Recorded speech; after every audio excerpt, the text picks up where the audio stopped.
So we just saw how to organize and display data in the previous video. We are looking to summarize data in some different ways this time, particularly quantitative data, but also qualitative data at times. Summarizing data happens in different ways. The most common way to summarize data is to look at the central location of the data. For example, something like an average. So we have different salaries of CEOs, but what's the average salary a CEO is getting, or what's the average number of days people are away from work?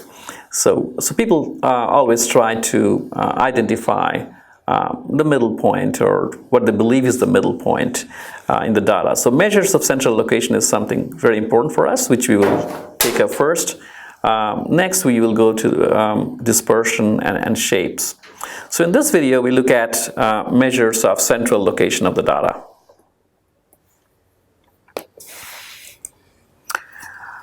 So three measures we study here are mean, the median, and the mode. And each of them serves some useful purpose for us in different contexts. The mean, or the average, is the most common one for us to use, and we all know what averages are. And when we calculate an average age, or average height, or average number of days away from work, we basically look at the data set, add up all the numbers, and divide by the number of observations, which is basically what is mathematically represented here. Okay, so we add up everything and divide by the number of observations. So average is something which is well known.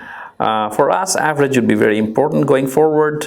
And it's also important to note a few of the symbols we use to denote the average.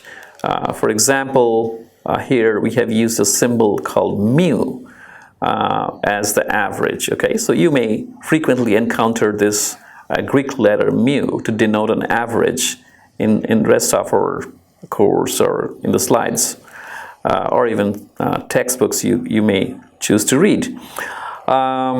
And sometimes averages are also denoted as X bar, as you see in this formula. So why two different symbols? One is X bar and the other one is mu. They actually denote the average, but for different things.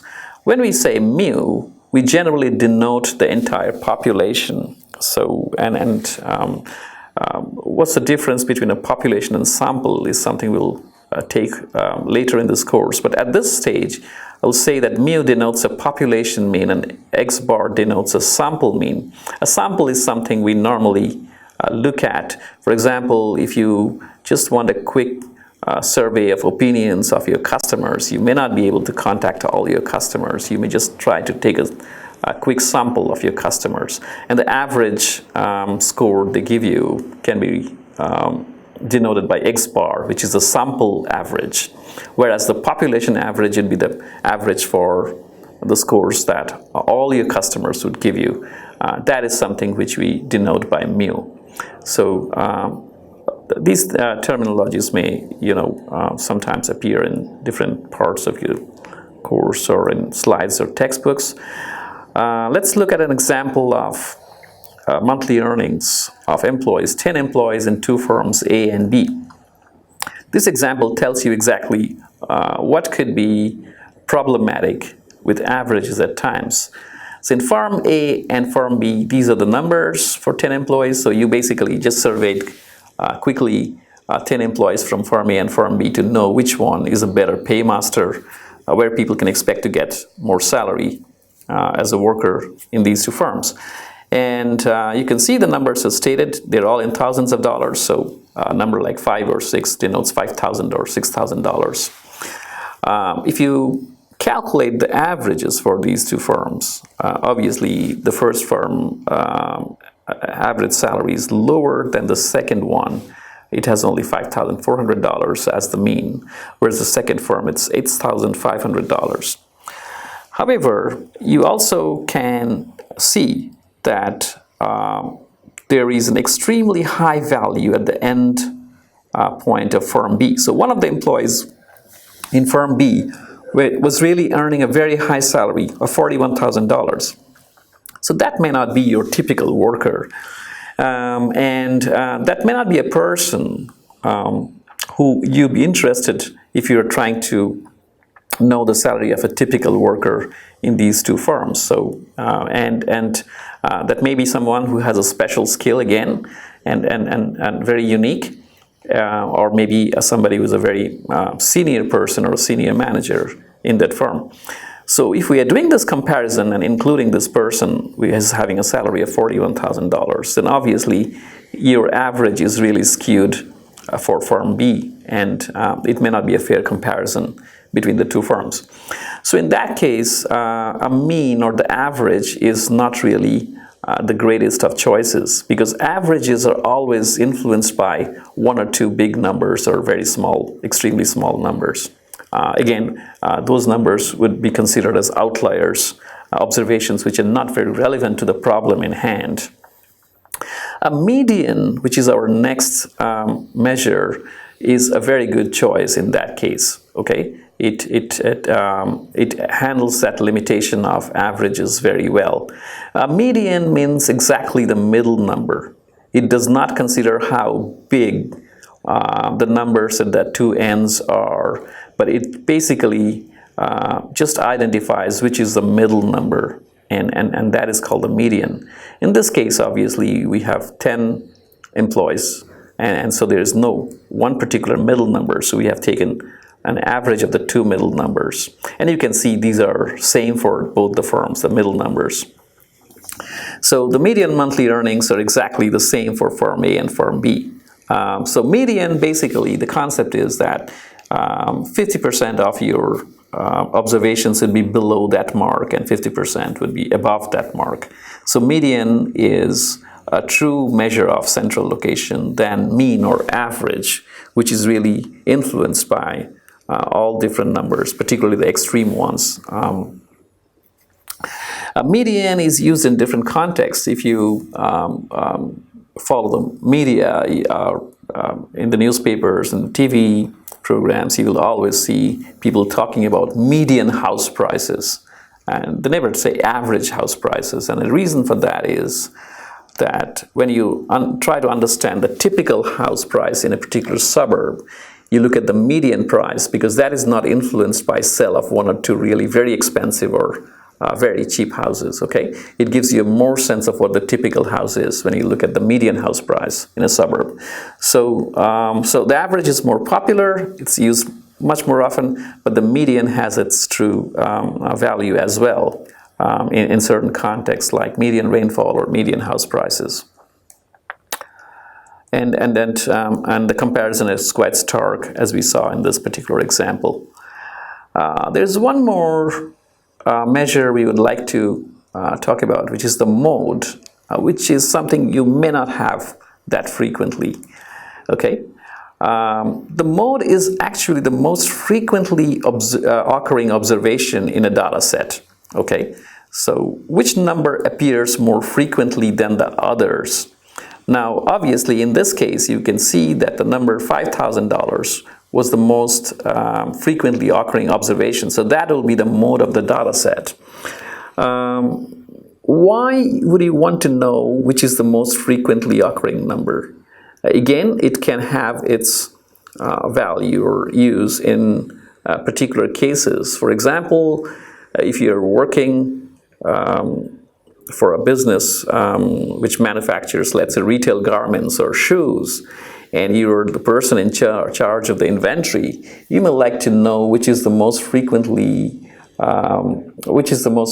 selling size in your store, which is the size of the shoe most people look for. So in that case, knowing the mode in the observation would be very, very helpful for you. Okay, so there could not be any average or shoe size or something like that. So you just have to look at the size which is selling most in your store, and you can order accordingly. So mode, not very well known, but useful in many cases, particularly with qualitative data. Okay, look at an example of mode with quantitative data as well. Here we have the age of CEOs again. Which is the most frequently occurring age? well, these are ages, and there is no particular age which is most frequently occurring. So in this case, with quantitative data, when we have many numbers, we actually organize them into different categories, as we have done before in the previous videos. So we put people into certain age categories and then identify which is the modal category. And you can see that, you know, most people are here occurring in certain age categories are more frequent. And as we go towards the end, are people who are aged 64 or 65 and higher, and we have less of those people in this data set. So, so in this case, it will be a modal class, would be the one right here in the middle, okay? And so 45 to 49 is the modal class here in this particular data set. So we have all of these different measures of central location. They have their own advantages and disadvantages, but they are used in particular contexts. So look at your case. Look at what's the most appropriate way to represent the data or represent the point you are trying to make, or making comparisons about two data sets, and make your choice. Thank you. So here is an example where we learn how to actually compute the descriptive statistics we just talked about before. So the data set is about customers' data from a McDonald's store, and you see that the number of people have actually responded to this survey they have done. The data set has 3 variables. It has gender of the person responding. It has the number of times they have visited the McDonald's store in the last month. And then we have data on their income as well. And we're assuming that it's in thousands of dollars. The annual income is stated. So we have 3 variables. One of them is a qualitative variable, gender. The other 2 are quantitative variables. They're pure numbers. So how to actually identify what's the average? Let's say we're trying to find out what's the average income of the people who visit McDonald's stores.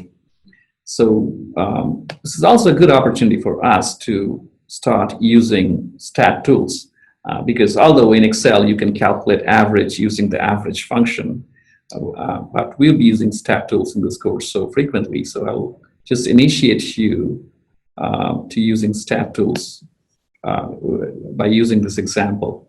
So once you are in Palisade, you'll see a number of these functions and our modules. And here we have something called stat tools, which would be very helpful for us. Once you start stat tools will be actually sitting at the corner of your Excel menu and the extreme right. So whenever you want to start doing something in stat tools, click on the Stat Tools tab.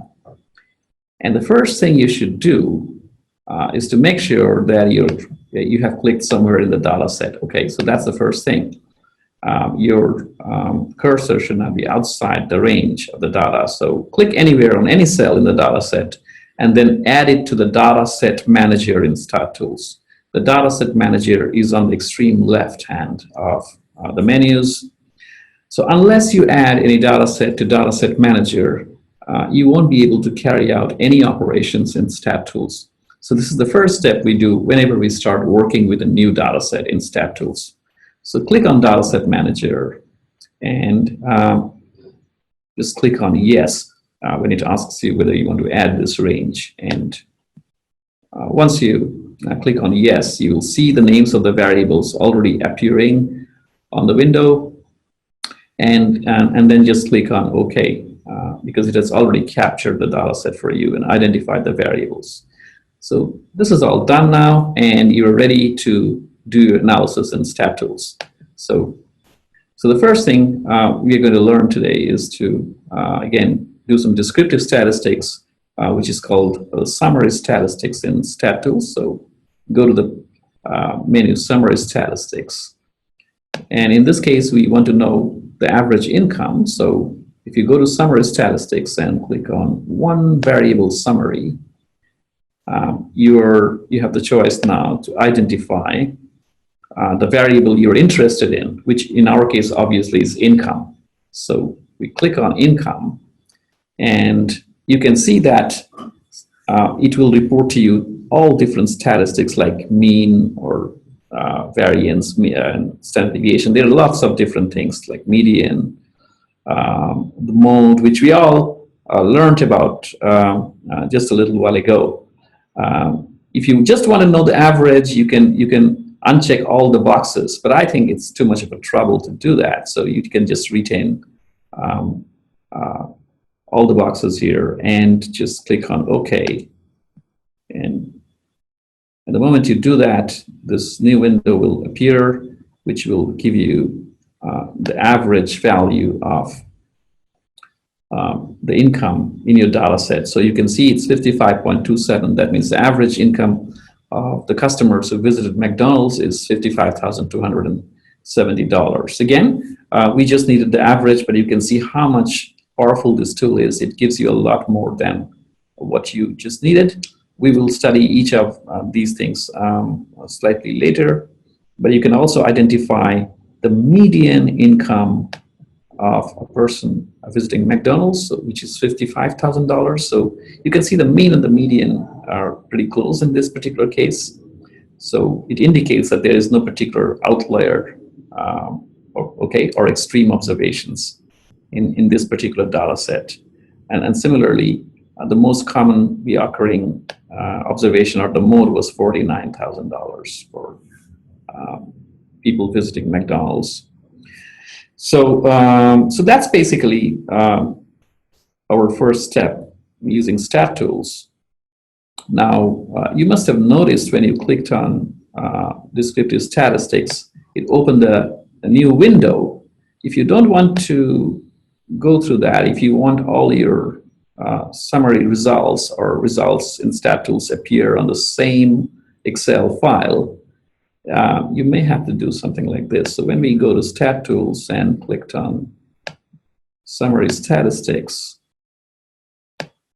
in the Stat Tools window, there's an option here called Application Settings. So we just click on Application Settings, and under this, under Reports and Placement, we can change it from a new workbook to something like active workbook, the workbook we are working on.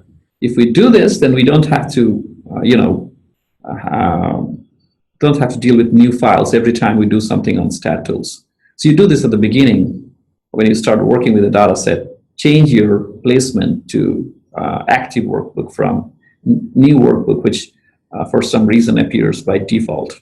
So once you do that, you'll have this on the same file. So let's click and do this again. So once we do that, you can see the data set. It has opened the new worksheet exactly next to the data set, and you get the same results we got last time. So that is a quick demonstration of getting summary statistics using stat tools. Similarly, if you want to do another operation like how frequently people visited McDonald's, you can again go to stat tools, go to summary statistics, click on one variable summary. Instead of income, you can click on frequency, or you can click on both at the same time, okay, and get the results at the same time. So let me do that. Check on both boxes at the same time and click on OK. And again, this time, I get a new worksheet here, which has both the frequency and the income variable listed with their summary statistics. And we can see the average number of visits to McDonald's was 3.45 for these customers every month. The mode was 4, so that was the most frequently observed numbers in your data set, 4 times a month in this sample of customers. So, so that's basically how we do summary statistics using stat tools. We'll actually learn a little bit more in the next video about this. Thank you.